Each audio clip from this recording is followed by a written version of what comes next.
Good afternoon, everybody. Hi, everyone. All right. I know we are expecting a few more people, so we'll just start and hopefully people can join us pretty quickly. So welcome. This is our workshop on exams and assignments for online courses. We are very excited that you are here with us today. My name is Stephanie Rodick, and I'm the manager of professional learning here in the Office of Distance Education and E-Learning. Sherry and Sarah and Queenie, do you want to introduce yourselves? Sure. I am Sherry Beck. I am an instructional designer, and I'm also with the Office of Distance Education and E-Learning. I'm Sarah Holt. I'm also an instructional designer at ODI. Hi there, Queenie Chow, and I'm a consultant at ODI. So you're being bombarded with 4 people from ODI. We are very excited to help you today. Sherry, Sarah, and I will be taking turns in the session today, facilitating and presenting some of the content. And Queenie will be doing our chat monitoring for us. And while we go through our agenda today, I'll go ahead and have her also share how we're going to manage the chat and how we're going to manage participation today.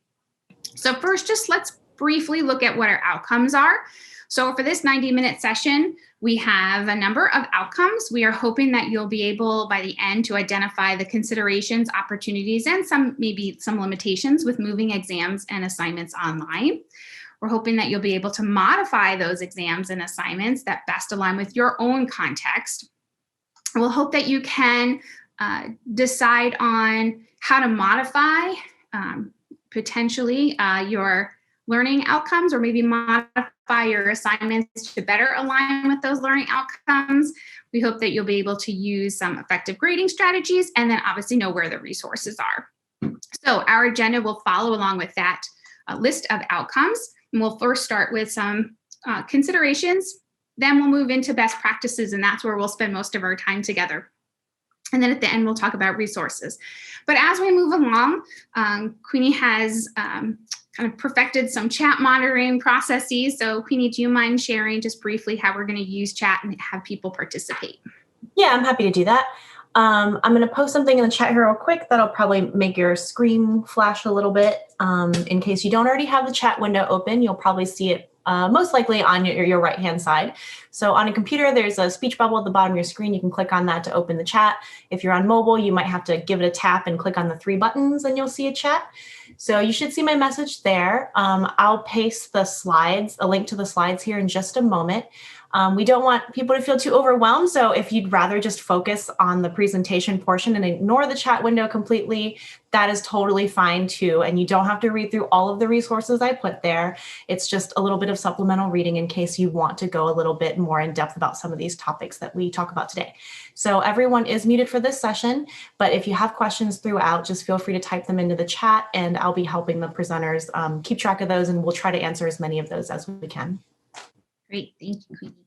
So we're hoping that some of you have already been putting some assignments and exams and other kind of projects online, and you have some things that you would like to share, some things that worked well or not. So please use the chat for answering each other's questions, not just us and Queenie answering your questions, but if you have questions that you can answer, advice, if you have questions for each other, please do not hesitate to use that space.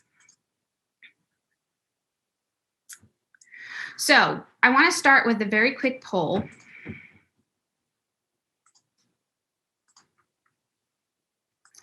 And find out a little bit about how, well, first we'll do the chat. So how are you feeling about online exams and assignments before I launch this poll? How are you feeling? So put in the chat, you know, maybe a word or two that describes how you're feeling about putting these things online. Corey, I agree with you. I think hopefully most of us are feeling a little bit better now than 8 months ago. There's still a lot of anxiety around it, particularly if we haven't done it before.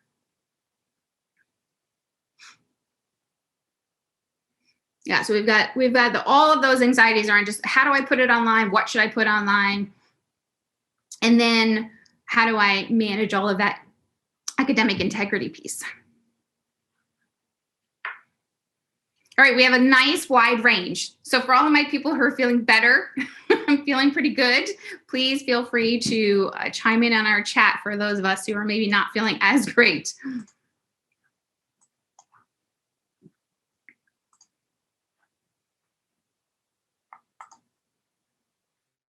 Okay, you should see a little poll up there.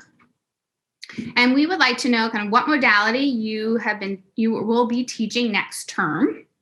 And I think they have the option to choose more than one, right, Queenie? Usually we put it there. So if you're teaching more than one. Oh, they might be only able to choose one for this one. I might have made a mistake. That's fine. My bad.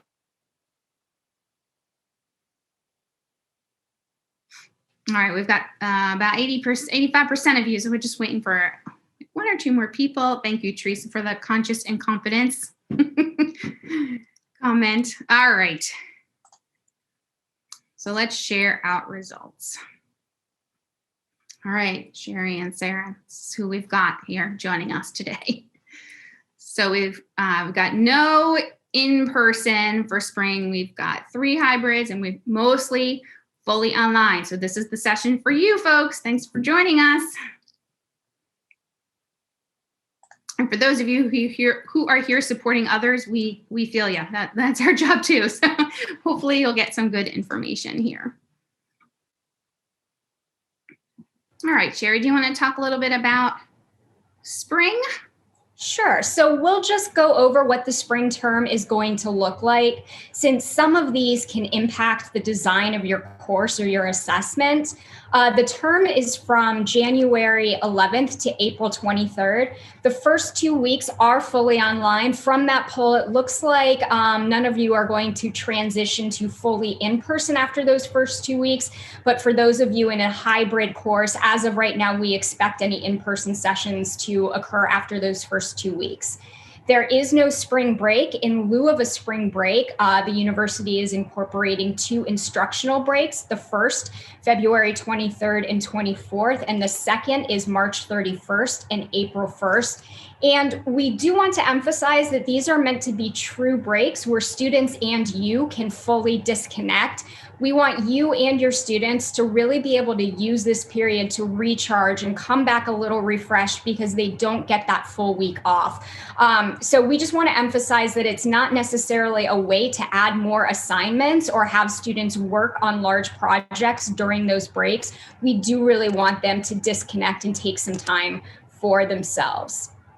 And so in addition to that information, there are some considerations as well that can govern the way you're conducting your course in the spring. There are a required subset of key best practices for online courses. So these are good to be aware of since a lot of you are teaching your course fully online or hybrid.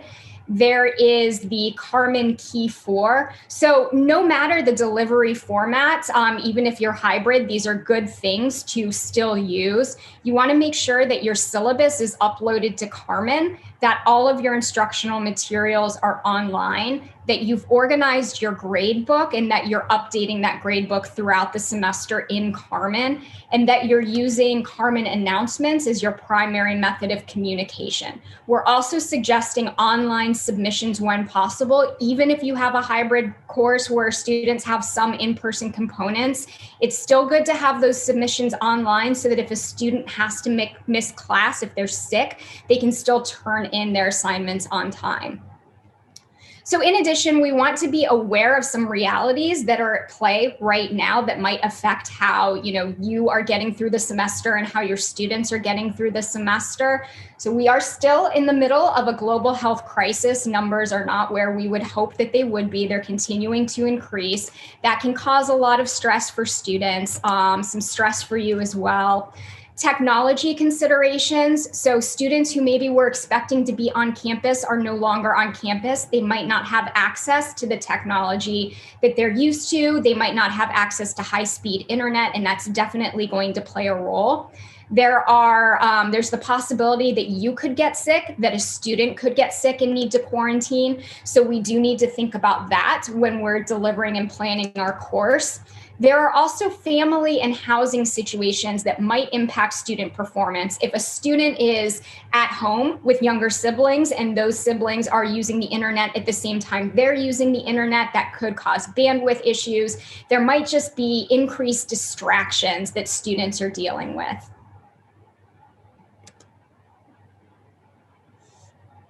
Okay, so to segue into kind of the meat of our presentation, how do we know if students are meeting our learning outcomes? So especially with all of these changes and all of these new things being thrown at us, how can we make sure that students are still doing the work that we would like them to do and that they're still achieving the outcomes that we would like them to achieve? So we have some best practices that can kind of aid in this determination. The first is aligning your assessments with the outcomes that you have for students. So making sure that the assignments are in fact the best way for students to achieve what you need them to do and what you need them to learn.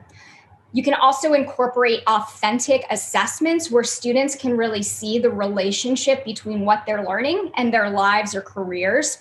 You can use Karmann tools to create those assessments. So rather than relying on third-party external platforms for things like quizzes or submissions, keep things simple and use Karmann. Karmann tools can also help you make sure that you are having students submit materials online. We also encourage transparency in your assessment design. So likely there are going to be changes that you're making due to a change in modality or other things that are going on this semester. Let students know that this has happened and let them know why. This will help them know how to approach the assignment, and this can also reduce stress.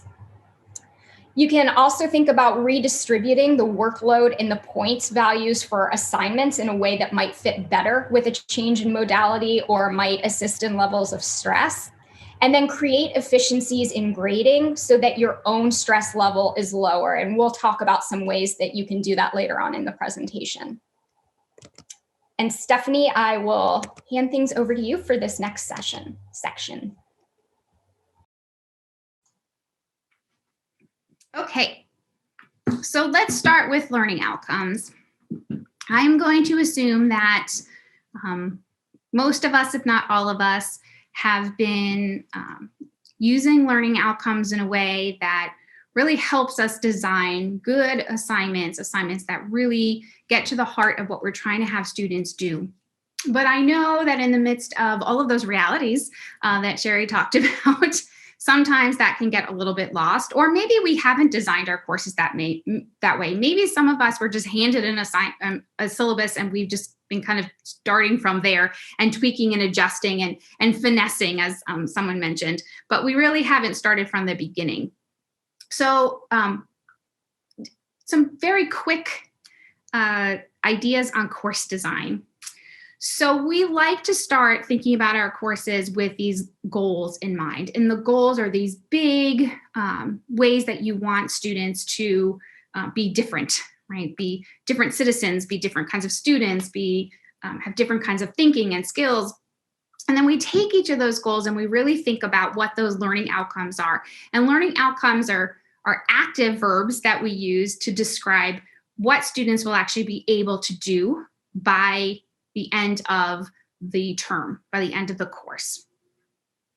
So how do any of you know, I'm sure some of you have heard of Bloom's before. You're welcome to just kind of raise your hand or give me the thumbs up or something in chat.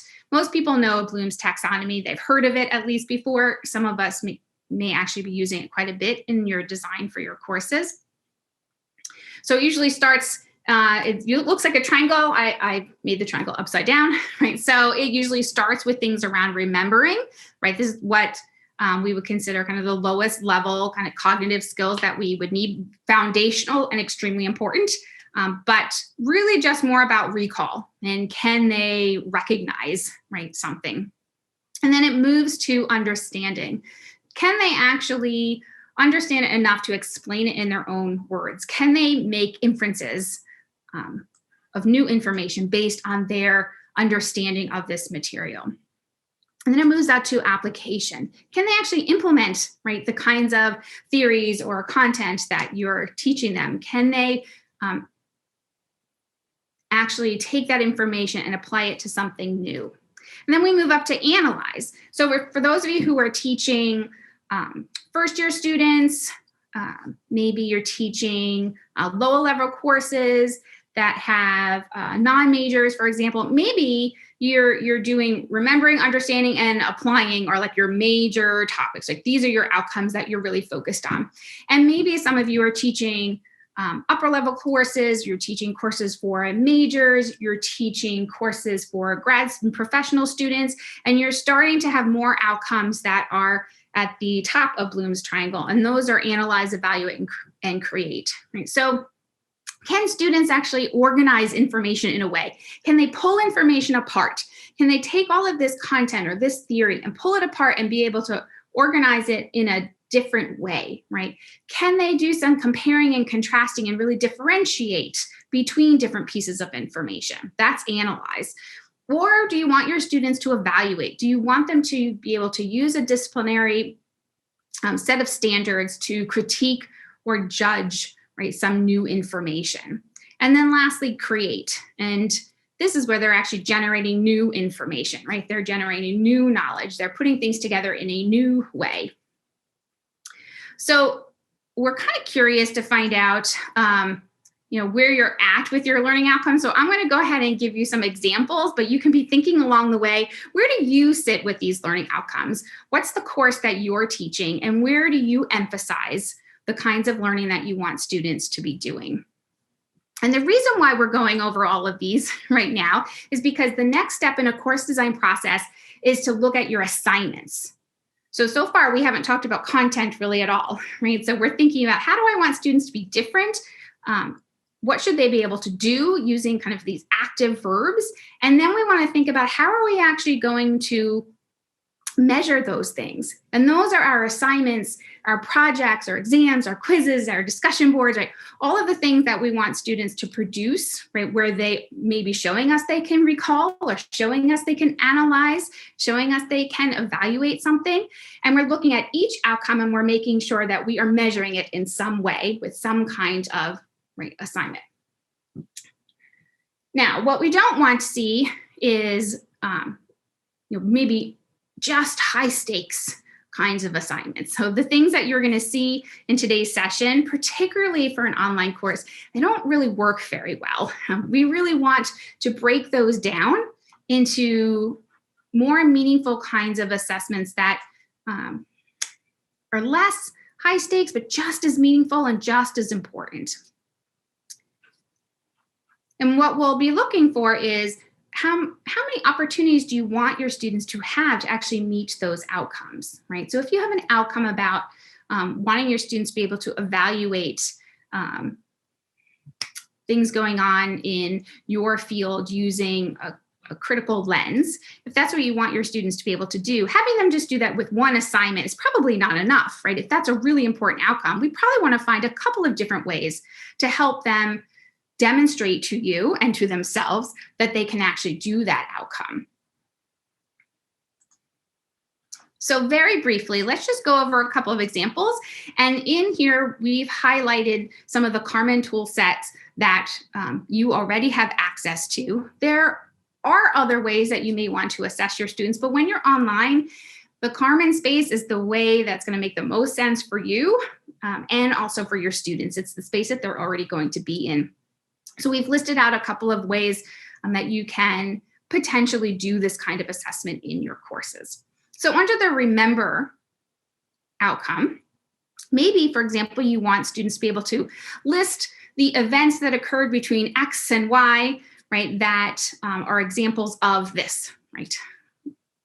Maybe you want them to list some theories, right, that belong in this category. Or maybe you want them to label some diagrams or show evidence that they understand something by, actually that's in the next one, so that they understand an example because they go and they find it and they submit a photo of it. The understand one is more like, maybe they want to classify those events. You don't want them to just be able to recall events, but you want them to categorize them. You want to classify them in some way. Or maybe you want them to compare systems or compare theories, right? Or maybe you just want them to summarize right? And summarizing is, not an easy skill, as I'm experiencing with my 2 fourth graders. Having to summarize is like a skill they really like, they're baffled by this. So you can see the kinds of tools that we've got listed so far. We have Karmann quizzes. And one thing that we'll repeat a couple of times, and Sarah, I know will in particular, when she goes over Karmann quizzes, the Karmann quiz tool is not just for quizzes. You can use it for lots of different things. Maybe you have them summarize things in an assignment, but maybe you could do that in a discussion board through Karmann as well. Or maybe if you're having students apply, maybe you want them to, for example, rather than actually solve a problem, can they select an equation that they would use with a certain kind of problem?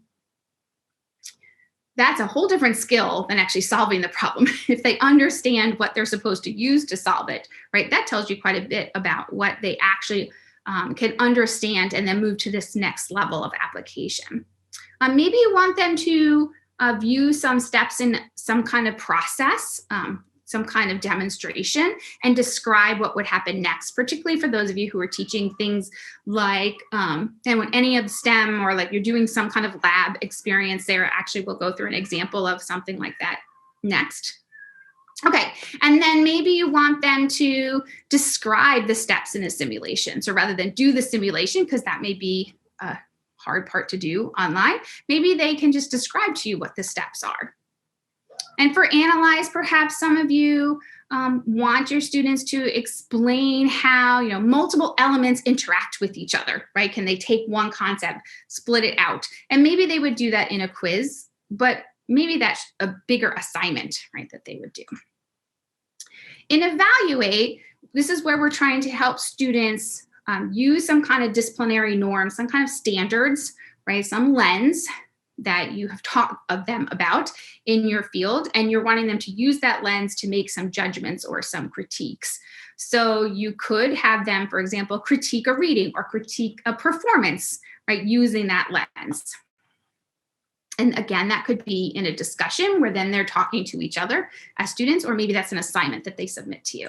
And lastly, create. So the examples we have here are things like they could still research a topic, but maybe the assignment is presenting the key points to that research topic rather than writing a 20-page research paper. Can they present it in a different way? Maybe they're doing a performance or a demonstration of something and they're uploading it and showing it to you through a video, through a discussion board, or through an assignment, right? Assignment does not just have to be something written. They can actually submit videos of things. So now that I've gone through a couple of examples, in the chat, if you wouldn't mind sharing with us, which Bloom's levels do you emphasize in your learning outcomes? And for today's session, it may just be helpful to think about one of your courses. Some of you are teaching 2 and 3 and 4 courses. So what kind of Bloom's levels are you emphasizing? And we understand that it may be a whole range, but where's your focus today?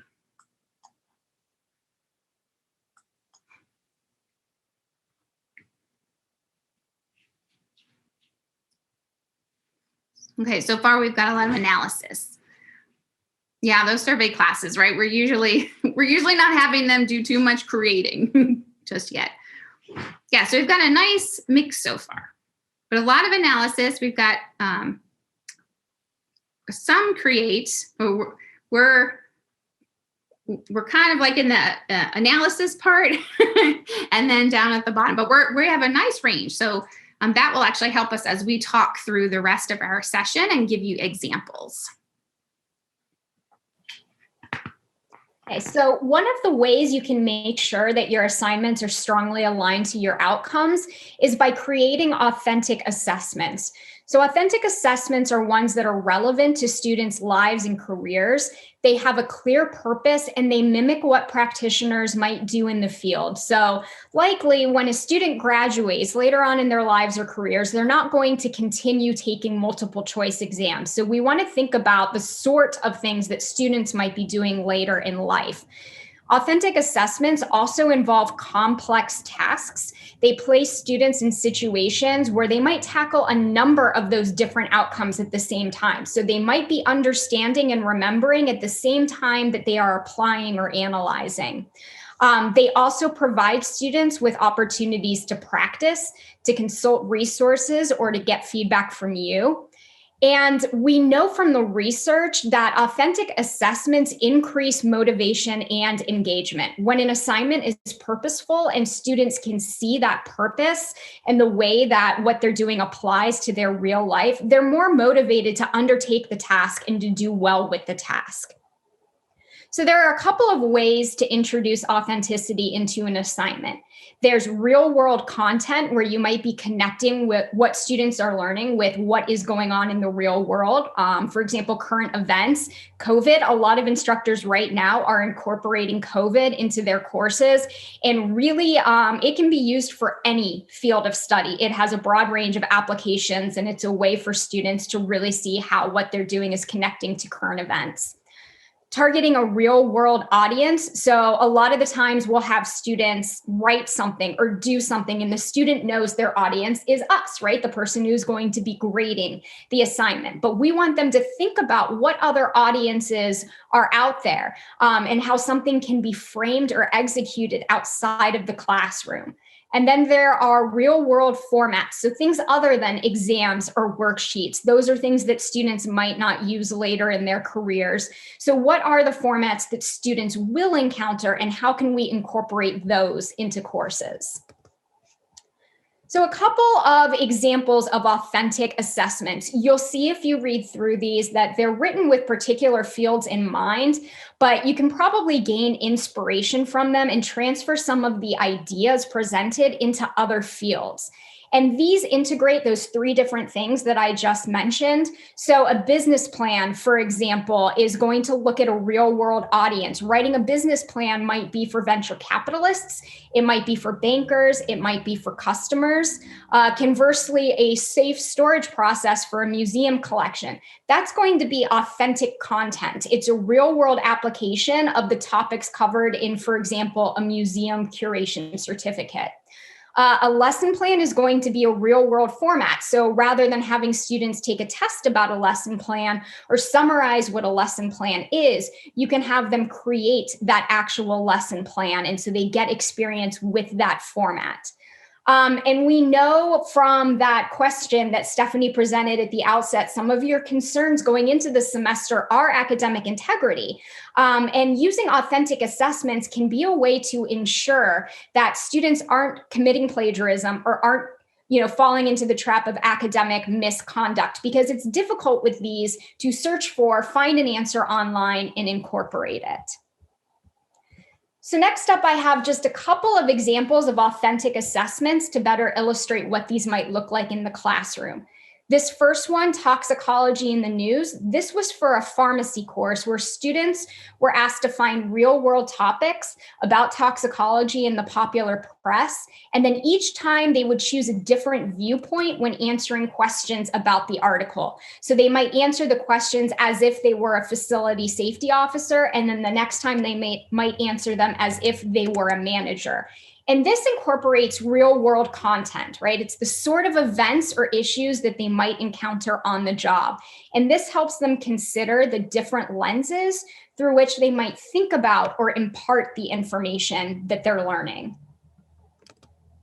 So the next example for a biostatistics course, in this assignment, students are writing a research proposal and are expected to think about why it's important to use a biostatistician in this type of research.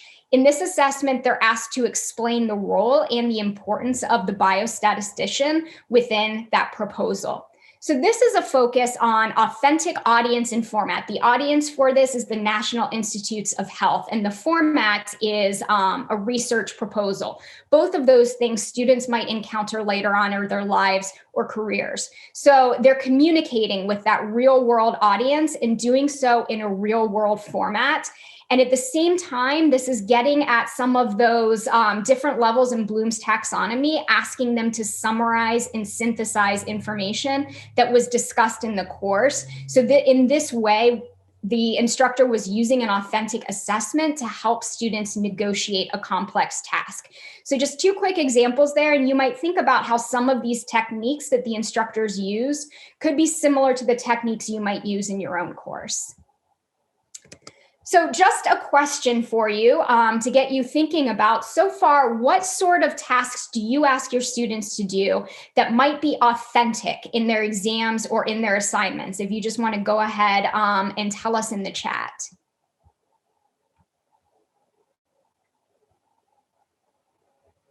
And again, this might be using an authentic audience, incorporating real world events or current events, or using a format other than maybe a quiz or a worksheet.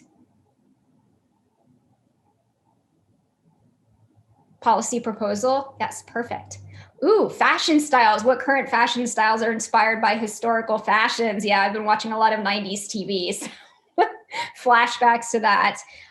Patient care plans. Absolutely. There's a case where you can incorporate something like COVID into an assessment. So yeah, it looks like a lot of you are already really thinking about how to make your assessments authentic for your students.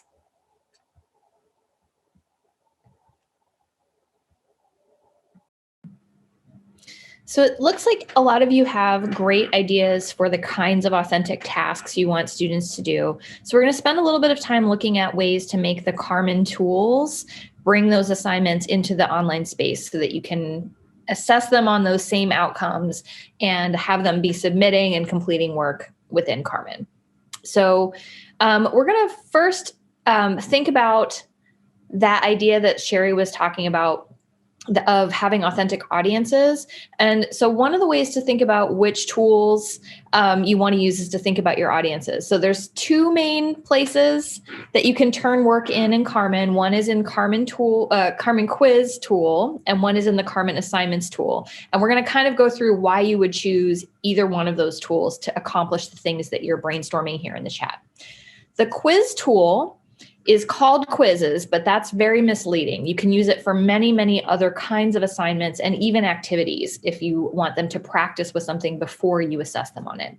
So you can use multiple choice questions, fill in the blank questions, or short answer questions. And short answer can be a pretty long essay if you need it to be, but longer spaces to type in their own responses.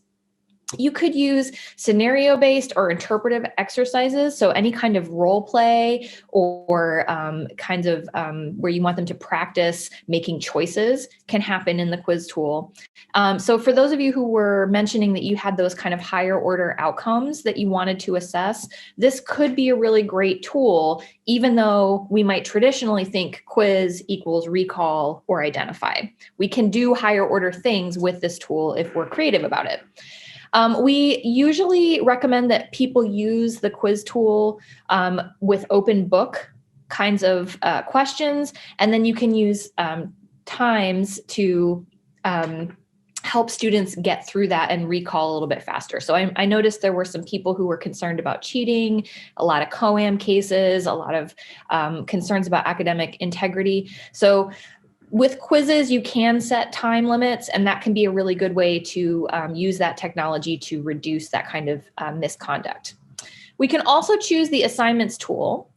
So if you're thinking about final exams, you might want to have this be an untimed take-home style exam. So if you were in person giving them a list of questions or having them answer a few essay prompts that they would then turn in at the end, this is a great assessment that you can still use and have them turn that in using an assignment in Karmann. So anytime that you're having them write answers or create a PowerPoint or create some kind of a file that they could upload, you're going to want to use that assignments tool.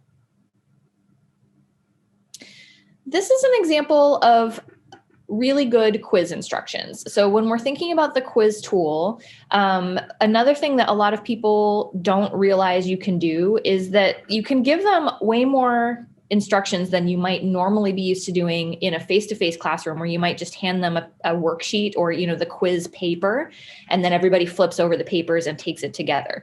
In an online quiz, a lot of those kinds of informal assumptions about how to demonstrate learning don't come into play. Our students don't always know what kind of a quiz they're about to get into, how to prepare for it, what should they do, what are the timed expectations. If we're in a classroom, together, there's usually an expectation that the quiz or the exam will only last as long as the class session. But we may need to make that more obvious in a kind of an online space where there are no bounds of time inherent to the function. So we want to be transparent. As Sherry said, one of our best practices for using this quiz tool is to give them that kind of transparency about what you expect and how to succeed. That doesn't mean you give them the answers, but making things like an overview of what will this quiz cover, or why is it important to you that they do well on this quiz, can not only give them the efficacy they need to believe that they can succeed and try their best, but also reduce that misconduct because they really understand clearly what you're asking them to do. So you can let them know this is an open book quiz. I want you to use your text because the reason we're doing this is because I want you to be able to find those drugs and the applications and the dosages quickly using your research skills. Or before you open this quiz, make sure you review chapter 2. Those kinds of small reminders about how to be prepared and what kinds of tasks you'll be asking them to do help that transparency. You can also link any resources that they need to use to succeed right here. So if you want them to refer to a reading that they can use in the open book format, or if there are APA or other citation kind of resources you want them to be using in their writing, you can put those links right here so that they can quickly find that support material. And then finally, if you can make those academic integrity expectations really clear, it's really useful to remember at all times, but particularly now in this pandemic, even if most of you are teaching fully online and a few of you are teaching hybrid, your students are taking courses from all of those modalities. They may be in person some days, in another class that's hybrid, other classes that have synchronous Zoom sessions, and other classes that are fully asynchronous.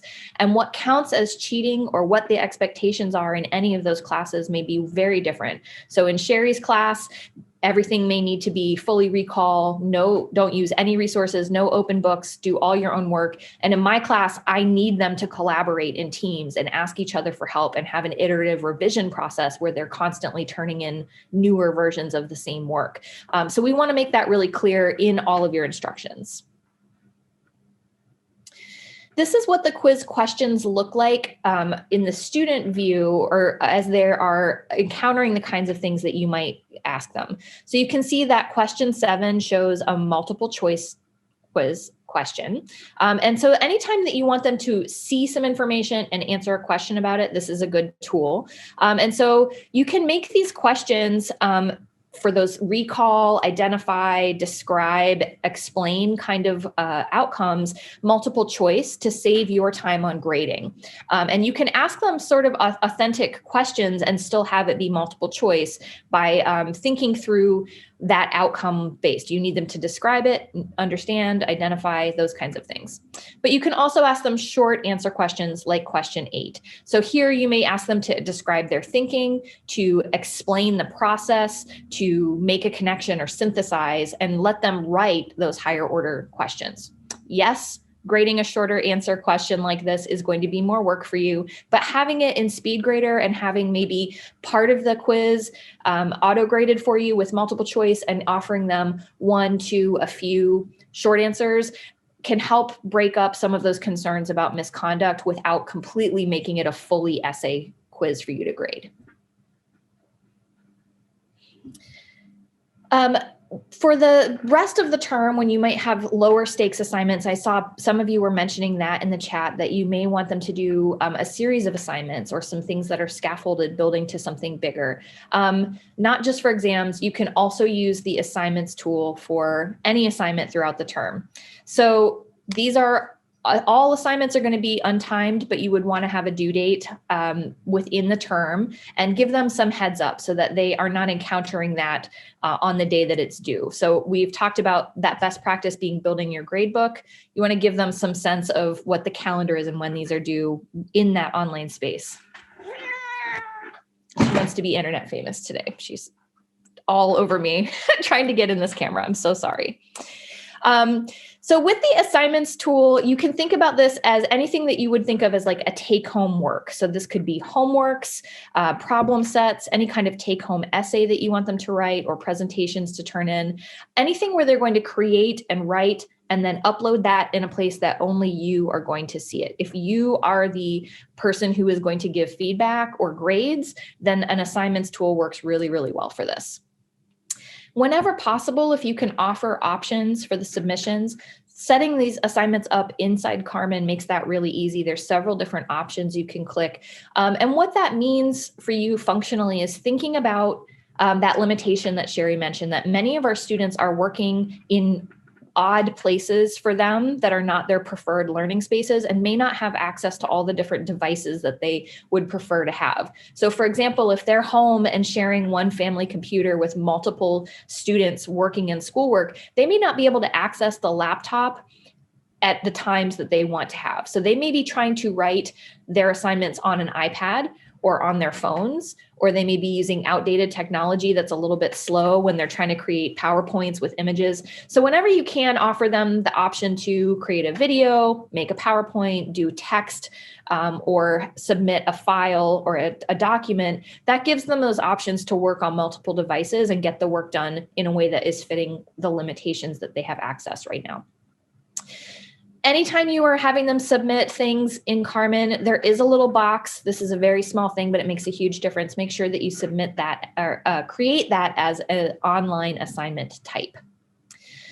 Another way you could have them submit assignments, it's a little non-intuitive, is to use discussions. So we hear that again, the name can be a little misleading. We may just think of that as a place where they talk about the readings with each other. And that certainly is a thing you can do in discussions, and you can grade that and grade the quality of their discussion about readings or concepts.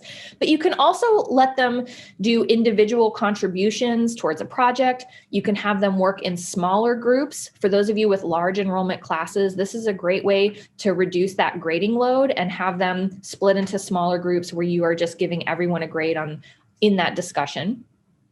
It can be text-based, or they can submit videos, and they can also provide responses to peer submissions. So for example, if you're having them create presentations, you could use that discussion board to have the first person submit that presentation and then the other students to give feedback or respond. This is a great way to have them do peer review on papers. So for those of you who had a lot of different low stakes assignments and felt like that was more work for you, you could have them submit that assignment in a discussion and have other students give them that feedback, which can help reduce your workload, giving every single student feedback on that work.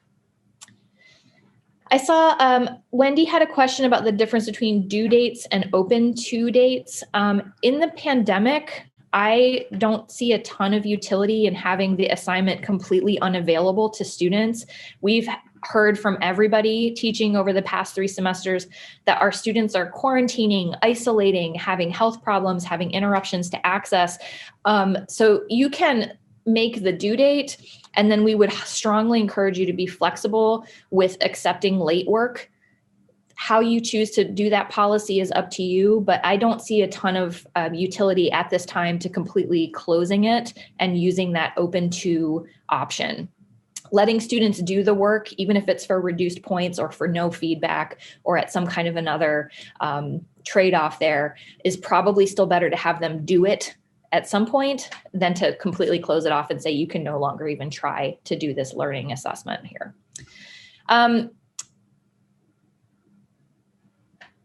Yeah, so Sherry has explained in the chat, for those of you, I'm so sorry, it didn't even occur to me to explain the difference between those two things. If you're not familiar with that option that Karmann gives you of having things be open or closed and visible to students, she's explained those differences pretty nicely there in the chat. So if you're going to choose an assignment as the way, a Karmann assignment as the way to see your students' work, we have provided a template that can go a long way to getting you started with providing them this transparency. And Queenie has shared in the chat the Karmann course template. So if you download that, this is a set of content that you will get for a Karmann assignment. You can duplicate it and then tweak it to give whatever policies and directions you need that are specific to your course. But this is the kind of blank template placeholder information we suggest you use to guide your thinking about what information students need for every assignment. So you can see there's this helps you remember to be explicit about the objectives, the directions. That might be the kind of broad level, like read some stuff, write a 5-page paper, get it turned in as a Word doc, and save it with your name as the file name. Those kinds of high level things are good for directions. The what to include is where you give them that more specific criteria about what you care about. I want you to include 3 different readings. I want you to synthesize the viewpoints of all the authors, and I want you to make a clear point with a summary about the takeaways we can learn from these readings. Those kinds of criteria that you're looking for in their work. And then you can include any resources and that academic integrity statement. One thing to note here is that we would really, really, really strongly encourage you to include the due dates directly here in this assignment as you create it. Many people put those due dates in their syllabus as they update for every semester, but don't always go into Karmann to update them there as well. When you put that into Karmann directly in the assignment item, it shows up for students in so many places. Karmann does this amazing thing where it automatically pushes that date to their calendar, to their to-do list, into their course overview when they log in. And so it helps them see that and reminds them that they have these things coming up and to organize their workflow accordingly. For those of you who were really struggling and seeing students maybe getting into a place where they put things off a little too late and were crunched for time and then made some bad choices about academic misconduct, adding small things like this, like giving them those due dates, can help them see it early enough to make some better choices and allocate time to do the work honestly. This is all based on research from the transparent assignment template from Marianne Winkelmass and her crew. And so these are the original categories that they determined helped reduce the academic achievement gap for underserved minority students. So when we add these things into our assignments in Karmann, we're not just providing transparency because it's nice. We're not just giving clarity to help reduce student stress. It does do those things, but the research has also borne out the fact that this helps students reach our learning outcomes more equitably and can reduce that gap. So for those of us who serve a lot of students who are first generation, who are returning vets, who are underserved minorities, racial minorities, ethnic minorities, English second language learners, adding this kind of information helps all of your students meet the learning more often. Wendy likes that feature that when we add those due dates, it pops up so much. And yeah, it is worth reminding them to use those tools and to look in those places, but many of our students are seeing them. This is what students see when they go into your assignment, and you can see that it can feel like a lot, but as we start to do it more frequently, students build that habit of coming here to answer a lot of those questions that they may otherwise be bothering you with emails about. This is all the kinds of information that they would see, and you can see how easy it is before they can get to the place where they submit. They have to kind of review this and scroll through it to be able to see.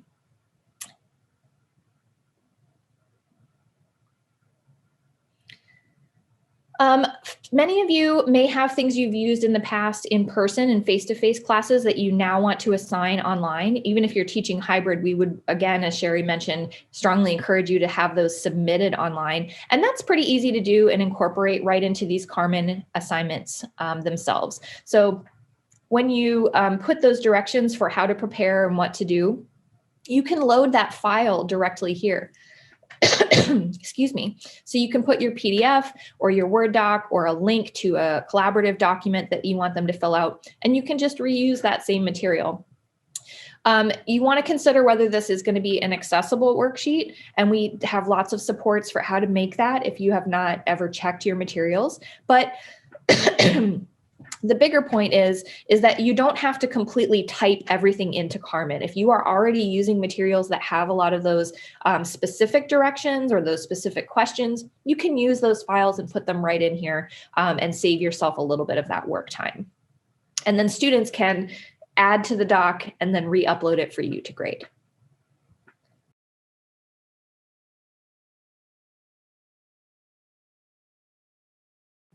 So I mentioned discussions can be a really great place for students to also show their learning. For those of you who wanted students to do outcomes like justify or discuss or compare and contrast or any of the disciplines where we may want them to engage with multiple perspectives or as a peer-to-peer feedback mechanism, this is one way that we would encourage you to set up your discussions. And again, just as I showed you in the assignments, this may look like way more information than you're used to providing students, but based on the research about how we help them succeed in online spaces, we know that giving them this clear transparency about how to prepare, what to include, and what counts as a good response is really key to making these discussions productive. So for those of you with students who are feeling like, oh, I have a lot more work to do now that this is online, adding this kind of thing can really help them see, especially that context piece. Why is this an authentic task? How might they use it in their future? Why do you care about it as an instructor? And that helps it feel less like busy work and more like something that you value and they in turn will value as well. We have lots of examples of how to write those discussion expectations and another workshop about writing discussion questions available. And so if that's the place where you feel like your students are struggling, we'd be happy to share some resources or talk with you more about that. Those of you who use peer review or are worried about how could I add an authentic assignment without doubling my own grading load, you might want to consider having the students interact with each other and share their work and give each other feedback. There is a peer-reviewed tool in Karmann, but you can also just use the discussion board, and that makes it a much simpler interface if you've never used it before. So here you can have students upload their work in the discussion as the original post. Give them some guidelines for how to give feedback. What kinds of things should they be looking at in each other's work and commenting on? And then they can use that discussion thread to add on.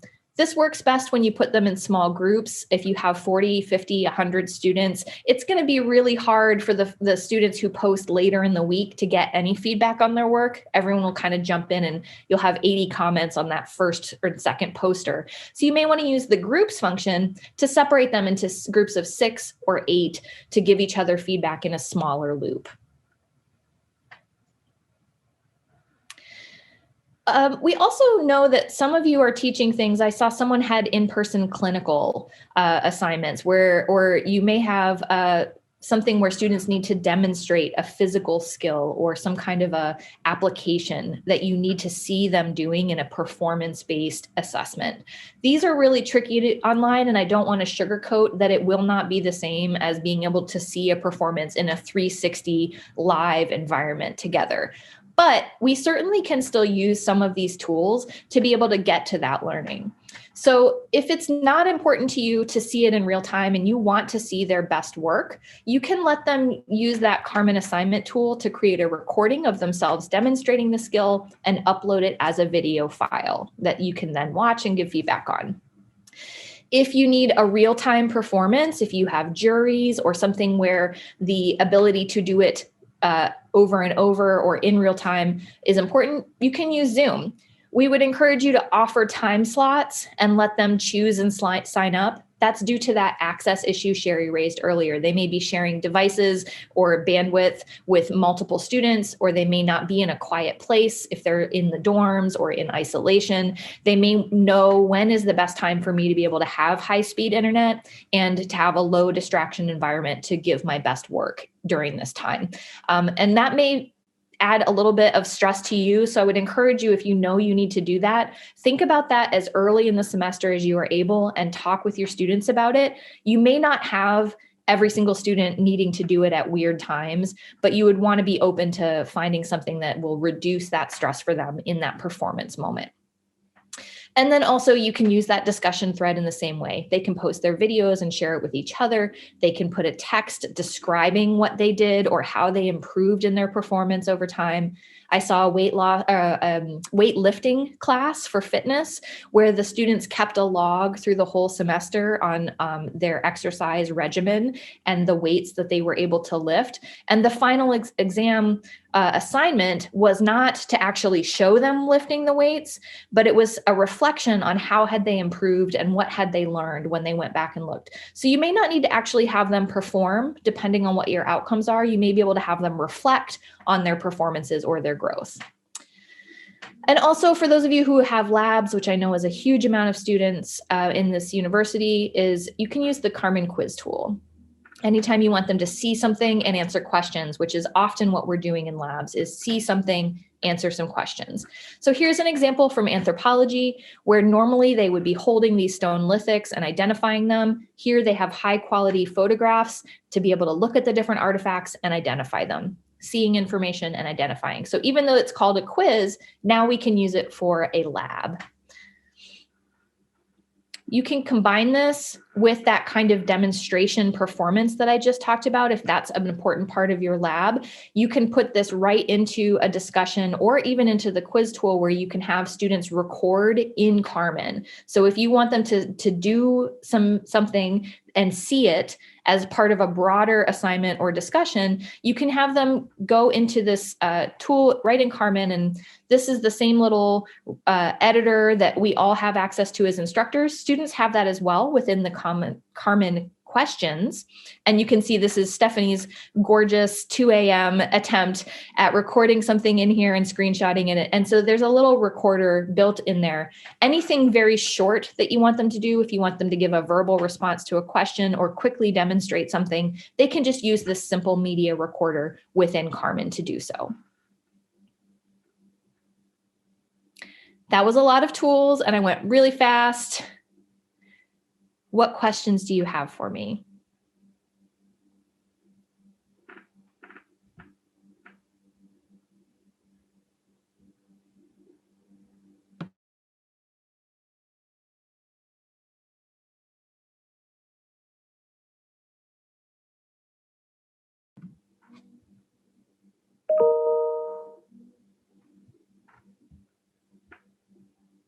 Okay, if you think of other questions, you can put them in the chat and I will keep, okay, Terry has a question, go for it.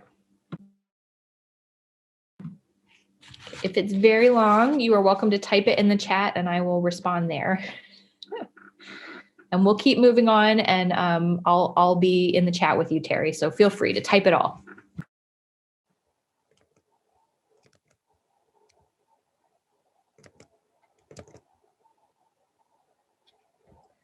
Okay, so next up, we're going to talk about redistributing students' workload and the points values. So given the shift in modality and some of those external stressors that students and you are dealing with and that we talked about at the outset of the workshop, those might necessitate, my ability to talk is diminished, a change in workload or a change in point values. So high stakes testing can be problematic even in ideal circumstances. And that is obviously a recurring theme that has been coming up throughout this workshop. And they can contribute to some of those academic misconduct concerns that you all have articulated. So moving away from those few high stakes assignments and instead breaking them up, scaffolding them, and testing knowledge frequently can decrease the likelihood that students will cheat. And I skipped one there. Adding variety helps students demonstrate their learning. So this gets at accessibility. No matter a student's preferences or needs, if you have variety in the types of assessments you give students, they have ways to demonstrate their learning in a manner that works best for them. One thing that we do want to note is that redistributing the workload and in particular testing knowledge frequently is not just keeping that large high stakes exam and adding quizzes on top of it. It means potentially not having that exam and instead breaking that exam up into smaller chunks and redistributing it throughout the semester. We don't want to add to students' workload. Rather, we want to make their workload more manageable. So the next slide, we have a quote here from James Lang. He published a book called Cheating Lessons that is kind of a study of how and why students cheat, as well as what we might do about it. I would definitely suggest checking this book out if that is a concern of yours and you're interested in reading a little bit more about it. But his point here is that frequent testing, as opposed to infrequent high stakes exams, can increase retention and retrieval of information. Studies have shown that students don't retain information very long after one high stakes exam. In fact, studies have also shown that in comparison with a student who has sat through a lecture and a student who has not, the student who has sat through a lecture actually does not do all that much better than the student who did not. So it really is important to give students frequency in using these skills so that you can solidify that retention of information and increase their ability to retrieve information. Our first example here is of a practice exam. So this is one way to incorporate the testing effect and to prepare students for a larger exam. If you do need to retain that midterm for whatever reason, you can give students practice prior to that point. In this example, there's no time limit. Students have multiple attempts to take the exam, and their highest score is going to be kept. So they have practice with the exam content and the exam delivery, and they also have practice with retrieving and demonstrating that information.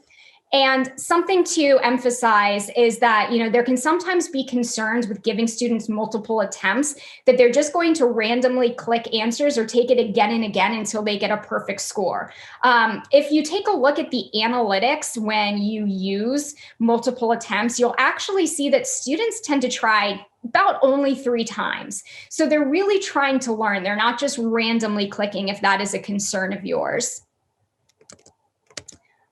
Our next slide looks at an example of a redistribution of workload and especially of points values.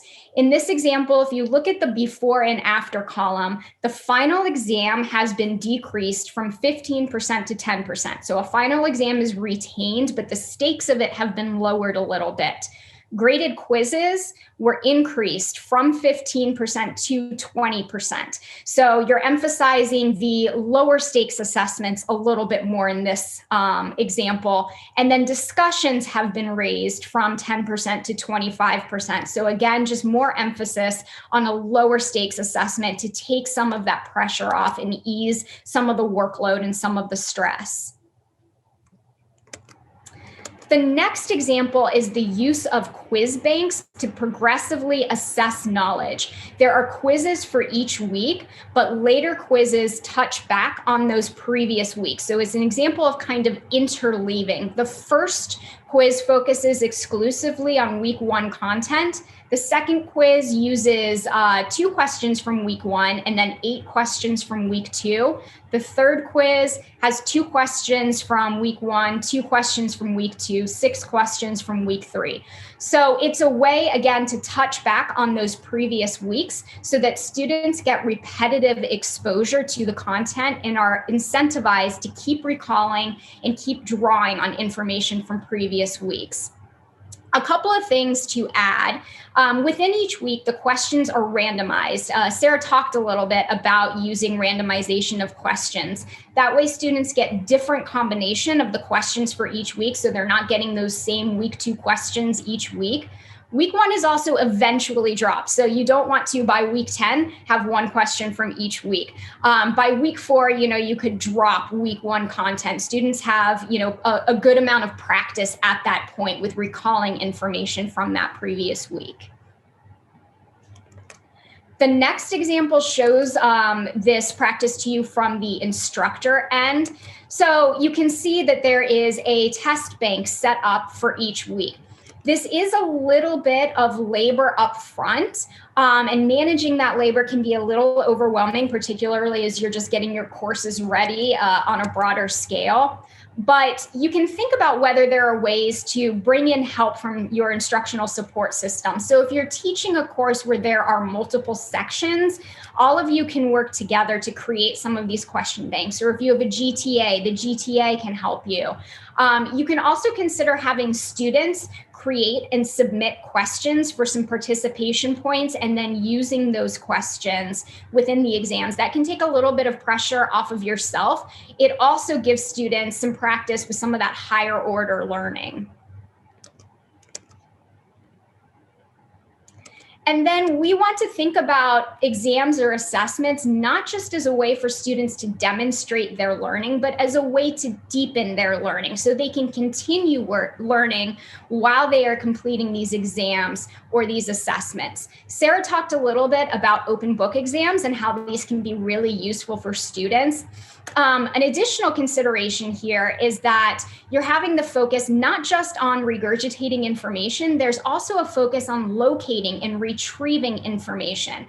In the real world, students probably are. They're not going to have every little fact at their disposal. They are often going to need to have those skills of looking information up.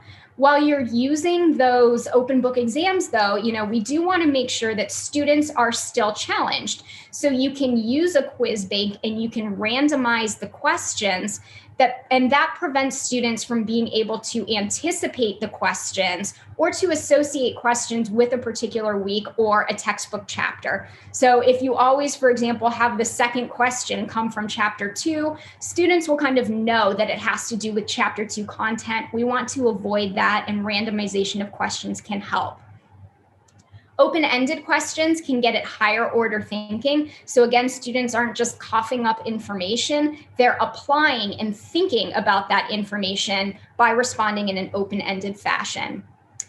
Making the exams timed can, as Sarah said, make sure that students aren't spending too much time looking for answers.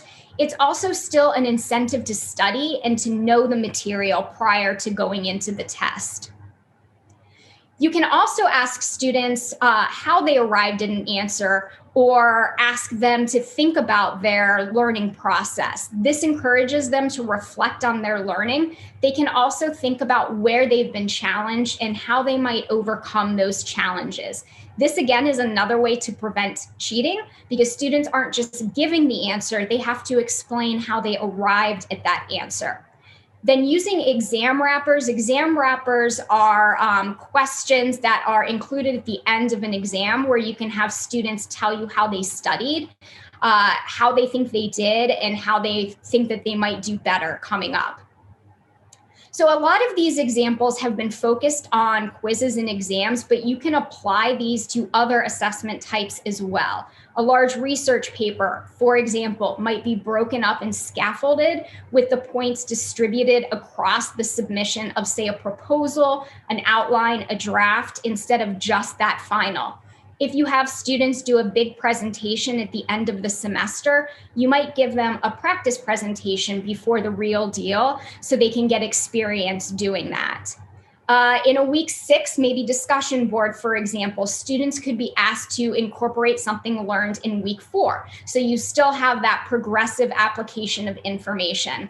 And as with exam wrappers, where you're asking students, about their learning process or how they arrived at an answer, you can have students submit a reflection alongside an assessment, another assessment format. So a reflection alongside a paper, for example. So, what questions do you have about redistributing assignment and exam workload and points? And I'm fairly terrible at keeping track of the chat as I present. So Queenie, if anything has come up in there that you think I should address, just let me know. I don't think we've had any come up while you were talking about your section, but we'll give folks a moment to type any questions that they might have. Perfect. And we also have a little bit of time, Sarah, if there are any questions that you haven't gotten a chance to answer, if you wanted to show something.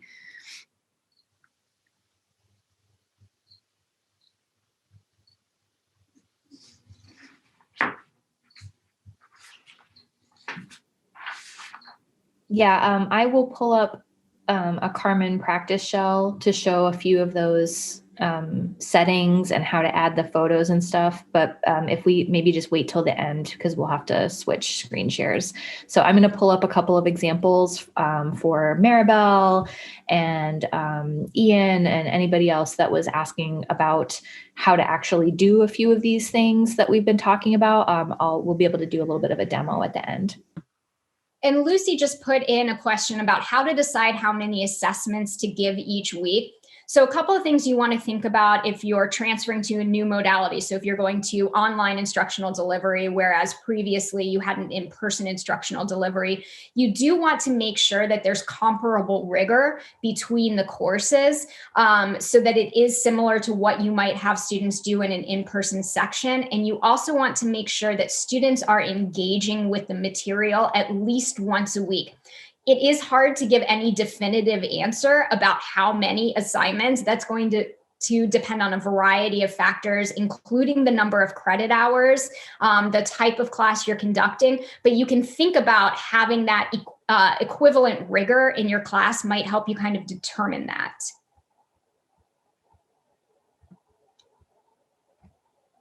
One thing we always say too, when we say equivalent rigor, is that can be either the tendency can be either end of the spectrum. So you may have heard a persistent misconception that online courses are easier than face-to-face courses. And many of our students arrive in our courses with that persistent misconception.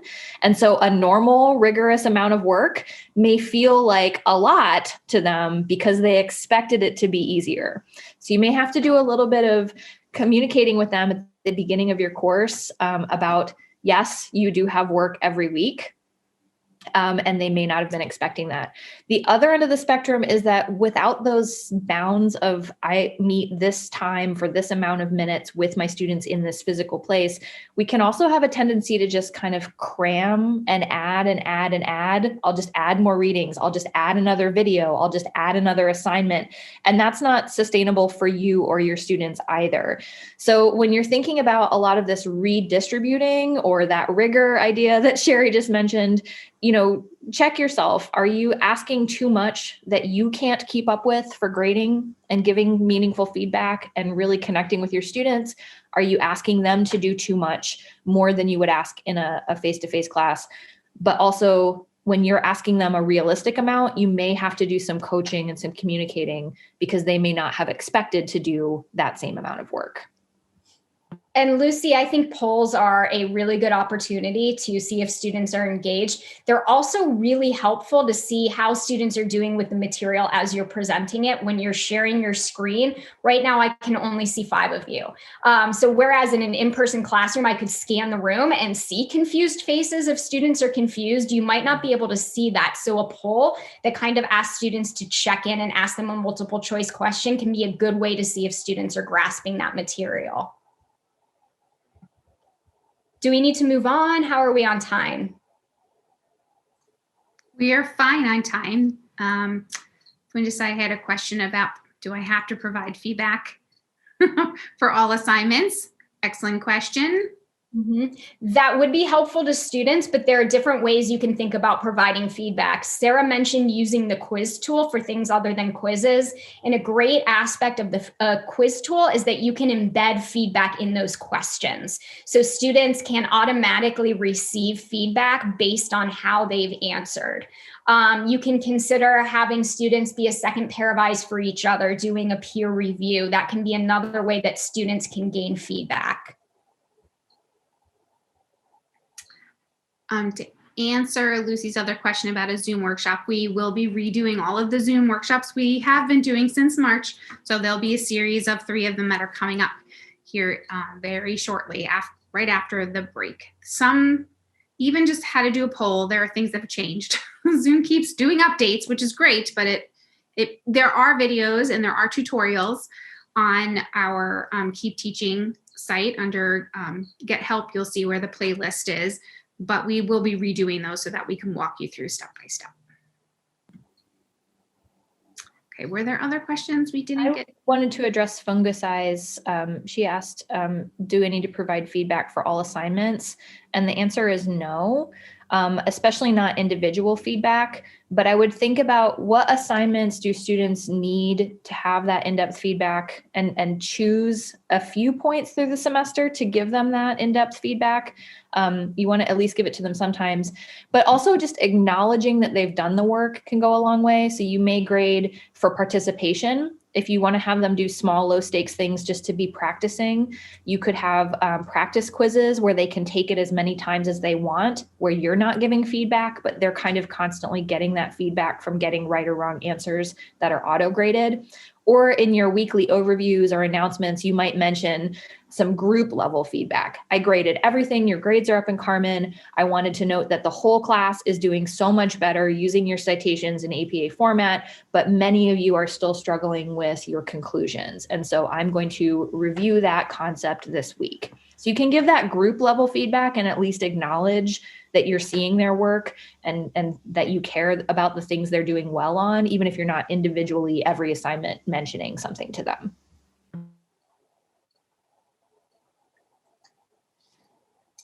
Okay, I think we're going to move on to our last big chunk of content here. But please feel free to ask more questions. And as Sarah had mentioned earlier, we will stay after for 5-10 minutes, however long you guys need us to, and we can do some more demoing and answering questions then, particularly ones that are maybe more complicated. So I want to start by saying that this next section we're going to spend a whopping 10 minutes on. However, there is 3 hours of content on these topics that are on the playlist. Queenie had shared the playlist link before. You may want to share it again, Queenie. There's one on effective grading that we cover how to do all of these bullet points in much more detail. And actually the step-by-step how to do these things, how to actually create a rubric, how to create the automated feedback. And then there's another session that we have done on academic integrity. And that particular session, that's the second half of what I'm going to talk about. That session we go through, again, much more detail. So this is kind of like a much shortened version of about 3 hours of content. So you are welcome to go look at those other videos for more information, because I know this is some of what you're concerned about. So let's just start with some efficient grading concepts here. One of the things that was mentioned earlier was using the Karmann rubric tool. It's really actually quite a nice tool that allows you to be more efficient with your time rather than having to give all of that feedback that you guys have been talking about. Can there be a rubric so that it's just a quick, you set it up earlier, but then when you're grading, you do it through the speed grader tool and you just click the buttons, and it just makes life a little bit easier for you and quicker. So what you will need to do is to identify those features for each assignment that you're looking for. That is not always easy. Rubrics are not easy to create. And the workshop that we have on effective grading, I actually spent about 30 minutes in the middle walking through lots of different examples of rubrics and how do you actually come up with those identifying features. So the nice thing is that that tool will make it much easier for you to provide feedback. You do the work up front and not for each and every student, for each and every assignment. You can reuse rubrics. So if you have a rubric that you've used for other courses, you can import those into your current course, or you can use the same rubric. If you are looking for the same kinds of things, you can use that rubric for the same, a different kind of assignment, but you're just reusing it. And I think one of the nice things about rubrics that allows, from the student's perspective, is that there is some consistency, right? So we're not starting at 10 a.m. with the first 5 assignments, and we're doing good because we just had our 3rd cup of coffee, and then we're finishing up right at midnight the last 5, and those poor students, by that time you're either giving them all better grades or lower grades because you're just tired, right? So it provides a way to have some consistency, that rubric. So in that session we go through how to do that. We also go through how to automate your feedback and your grading. This was mentioned earlier as well. There are some tools that will allow you to just, when you create the assignment, be able to say, like, this is the correct answer, or this is the incorrect answer, and here's why, right? So when your students are taking that quiz, recognizing that the quiz can be other things too, right? It could be a lab, for example. When they click in that answer, you can decide if you want your students to get immediate answers so that they get the feedback quickly, or you can have it show in a certain kind of window. You can have it show for however long you want. So students will be able to get some immediate feedback and something that you don't have to keep doing over and over again.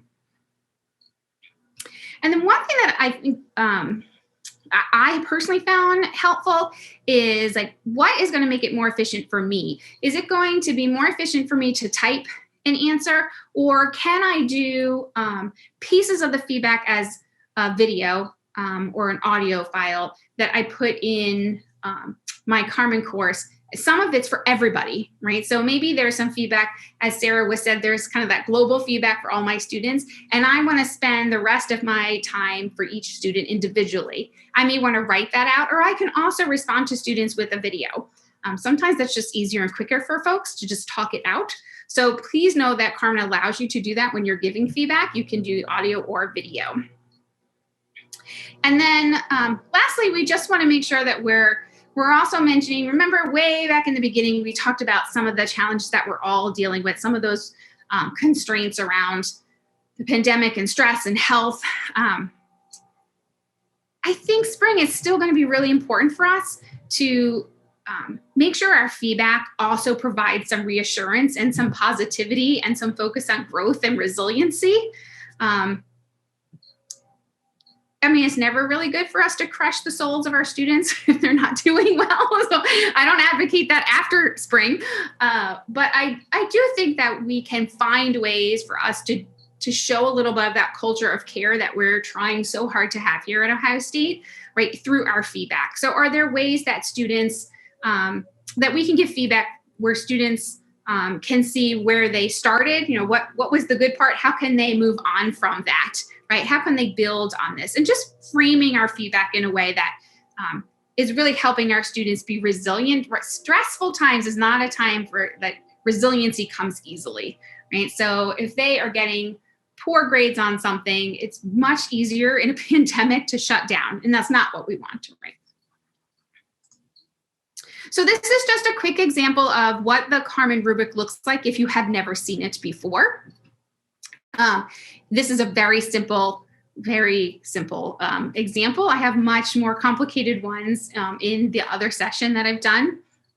But you'll see that these little boxes, that's what you just click on. So you just click on that and they get highlighted. And at the end, it calculates what your points are. And then there's a space for you to provide some additional commentary if you need to, right? This is where you can say, this was a good first shot at this, or I really like the way you did X, Y, and Z. So you can highlight those things. And this shows up in SpeedGrader on the right-hand side in your Karmann page so that you can look at the students' work and do the rubric. And you can also actually have the rubric as part of your quiz. So rubrics can be used in lots of different ways. And then I also just wanted to make sure you had a visual of when I was talking about that automated feedback. This is just some screenshots of a quiz that we had created, which I think we created this. Maybe it was an example from someone, but there are underneath when you start to describe, there's like a title for what the quiz is. Again, quizzes can be other things besides quizzes. Underneath that, there's a box that gives you some choices. And this is where you would let them, you could decide, I guess I want them to see their quiz responses, and you can see you have some choices here. Only let them see it after their last attempt or after each one, or don't let them see, right, what the feedback is. And then you have this calendar here. So you could say, oh, yep, but I only want to show the correct answers after a certain time. And then you'll see hidden underneath this is hide the correct answers at a certain time. So you have some choices. There's also like, do I want to show them each question singularly rather than give them a preview of all the questions, right? Can I go through one at a time? So there's lots of other just restrictions and limitations and opportunities that you can give students in the quiz function. It's all just underneath where you create it. And then on the right-hand side is once you're actually into the quiz questions part. And when you're writing a question, you're going to see underneath. It actually took me quite a while to understand how to do this way back when we started using Karmann. But the workshop that we did actually walks you through a live example of, you'll see like, okay, so here's a possible answer that they can choose. And this is correct or incorrect. And they have little red and green boxes. And this is where you can put down some global feedback. Like, if you answered this, here's something, maybe one way that you went wrong with this, or consider this thing, or you could have the correct answer even pop up was like, yes, this is the correct answer and here's why. So you have lots of options that you can do, not just write the questions, but in giving that feedback.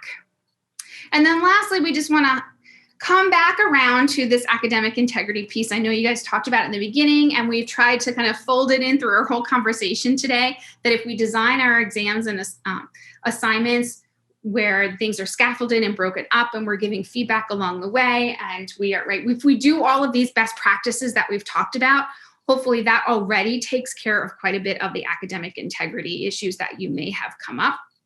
But the reality is that any kind of heightened anxiety that anyone has, any human has, right? Whether it's the crisis of a pandemic or just a crisis in their own personal, right, world that they're living in, pre and post pandemic, that causes more opportunities, right, for academic not integrity, right? So dishonesty, because there's confusion and stress, and right, as humans, we make bad choices sometimes when we are stressed and we're anxious. So as much as possible, giving very clear expectations. Sarah showed us how to do that in assignments, making sure that we're explicitly talking about how we want things like citations to go, so that we're hoping we're not getting plagiarism, right? We're talking about how to work with peers or not work with peers, right? All of that is an expectation we need to set up beforehand.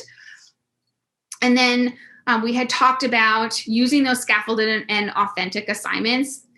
It's really hard to cheat, right? When you're asking them to build on work, right? From the last piece that they did, it's much more difficult to cheat when you're asking them to do something authentic. It's not something you quickly Google, right? So you'll see these are not, these are meaningful kinds of assignments and exams that we're talking about, but they're not high stakes. And it's that high stakes point, right, that we're usually feeling like we have to use some kind of tool when we have to use Proctorio, for example. And I have a slide to kind of summarize that. But if you are doing more authentic kinds of assignments or written assignments, think about using our Turnitin tool. That is something we've had for a long time and we continue to have in Karmann. Turnitin is a great way to have students actually submit their papers to Turnitin as an initial draft for them to check whether or not they've plagiarized. One of the things that we had been reading when we were looking into this issue of, how do we talk about academic integrity in the online environment for all these folks who are now moving online? And one of the things that kept coming up is the research around just simply asking students to commit to integrity as a test question or as something that they have to sign they have to check, yes, I commit to this on an assignment. It can actually go quite a long way. And we do not have that kind of honor code here at Ohio State. We certainly have a code of conduct, but we do not have that kind of honor code. But there's a reason why universities, right, have their whole system is built on honor codes. It does work. And I do have an example of what that would actually look like. So here's an example of one that's in a quiz, and it's having students actually have to say yes to that they agree to abide by the academic misconduct rules, right? Which means, right, I'm not going to discuss email, text, right, my answers. And then lastly, we can very quickly talk about Proctorio. Again, the academic integrity session does a great job of talking about how you would use it and why maybe you would not want to use it. I will tell you that the university still is asking all of us to exhaust all other options first. Proctorio is not designed for the ways that we've really been using it in all of these courses. There is a cost for units to use it. It has technical requirements, right? And not all of our students can actually have access to those technical requirements. So for example, some of our students are only on iPads. Some things do not work on the iPad. We need to also think about our students in other countries. We have students, for example, in countries where those kinds of tools are not, they can't get through, right, the big giant firewall, right? So we can't have our students over in China using Proctorio and they are stuck. So we have to find other ways. And we just need to make sure that you know that if you're really kind of insistent that you have to use something like Proctorio, or ExamSoft also has their own version. If you decide you need to do that, you have to make sure that you have another way of students to do this. You have to provide access to the exam, even if you are not going to be, if they can't use Proctorio. So our biggest advice is to make sure that you're consulting with your leadership before you decide that you're going to use this. So I want to kind of wrap up looking at the time and make sure that I talk about some key points, and then we'll spend a little bit of time answering your questions that we haven't gotten to. So just be realistic about what you can modify. For those of you who are moving fully online or to a hybrid course and you really haven't quite done that yet, besides like having to do that in an emergency situation, just be realistic about what you can accomplish and be kind and give yourself some grace while you're doing that. And think about small modifications rather than just taking your whole course and redesigning right now. Maybe is not the time, right, to do that to yourself. So think about what small modifications you can use. Think about how you can include those authentic assignments and those more higher order thinking outcomes, because those will lend themselves to assignments that are going to be more scaffolded and authentic kinds of questions and less likely to be recall, which then become high stakes quizzes that students cheat on, right? And lastly, we just want to make sure that we talk about some resources. There are a couple that I want to highlight. The first link up there is if you are struggling to like even know, I don't even know what I want to put online, I don't know how to do any of this stuff, you are welcome to connect with us and ask for an individual consultation. We would be happy to work with you. Queenie and myself, for example, are two of those consultants who would walk through your particular situation. If you have a question about like the design of your course and really kind of the big design questions, probably the best place to go would be the Drake Institute, and their consultants can also work with you. And then Queenie posted pretty much all the other resources on the chat. And I want to make sure that you know that there's those 3 little buttons at the bottom of your chat window. And if you click on that, then you can save the chat before you leave today, because there were so many good resources and examples shared. I want to make sure you have those.